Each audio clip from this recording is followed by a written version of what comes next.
नमस्कार मित्रांनो, delicious foods मराठीमध्ये आपल्या सगळ्यांचं मनापासून स्वागत। आज आपण अगदी चटपटीत आणि ढाबा स्टाईल मलाई कोफ्ताची रेसिपी बघणार आहोत। चला तर मग वेळ न घालवता रेसिपीला सुरुवात करूया। मलाई कोफ्ता बनवण्यासाठी सगळ्यात पहिले आपल्याला कढईमध्ये 2 चमचे तेल घ्यायचं आहे। तेल गरम झालं की त्यामध्ये 7 ते 8 लसणाच्या पाकळ्या, 1 इंच आलं आणि 2 जाडसर चिरलेले कांदे आपल्याला घ्यायचे आहेत। आता हे कांदे आपल्याला 5 ते 6 मिनिटापर्यंत मध्यम आचेवर व्यवस्थितपणे परतून घ्यायचे आहेत। 5 ते 6 मिनिटानंतर तुम्ही बघू शकता कांदे अगदी व्यवस्थितपणे परतले गेले आहेत। आता यामध्ये मी 4 टोमॅटो जाडसर चिरून ठेवलेले होते ते कढईमध्ये घालणार आहे। त्यासोबतच मी 7 ते 8 काजू भाजीमध्ये घालणार आहे।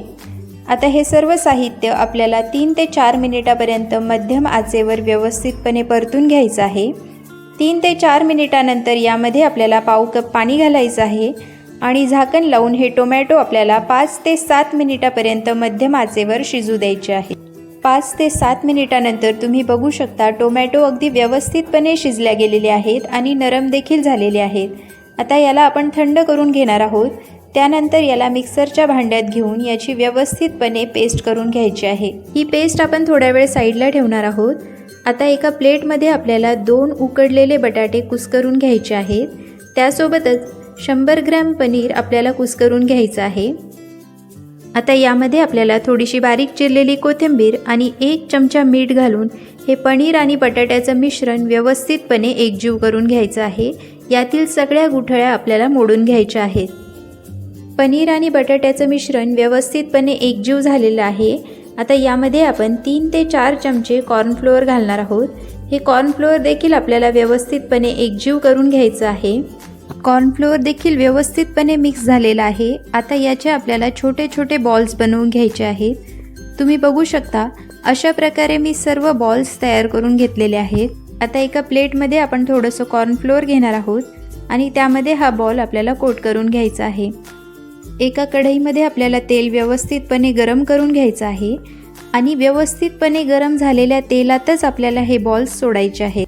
तेल जर गरम नसेल तर हे बॉल्स फुटतात, त्यामुळे तेल व्यवस्थितपणे गरम करून घ्यायचं आहे आणि मगच हे बॉल्स त्यामध्ये आपल्याला सोडायचे आहेत। हे बॉल्स आपल्याला 5 ते 6 मिनिटापर्यंत मध्यम आचेवर गोल्डन ब्राऊन रंगाचे होईपर्यंत तळून घ्यायचे आहेत। 5 ते 6 मिनिटानंतर तुम्ही बघू शकता आपले कोफ्ते अगदी तयार आहेत। आता हे कोफ्ते आपण थोड्या वेळ साईडला ठेवूया। आता एका बाउलमध्ये आपल्याला 1 चमचा लाल मिरची पावडर, त्यासोबतच अर्धा चमचा जिरा पावडर, अर्धा चमचा धने पावडर, पाव चमचा हिंग, अर्धा चमचा हळद, अर्धा चमचा गरम मसाला, 1 चमचा मीठ आणि अर्धा चमचा आमचूर पावडर घ्यायची आहे। यामध्ये 3 ते 4 चमचे पाणी घालून आपण व्यवस्थितपणे मिक्स करून घेणार आहोत। आता हे मसाल्यांची पेस्ट आपण थोड्या वेळ बाजूला ठेवूया। ग्रेव्ही बनवण्यासाठी आता आपल्याला एका कढईमध्ये 3 चमचे तेल घ्यायचं आहे।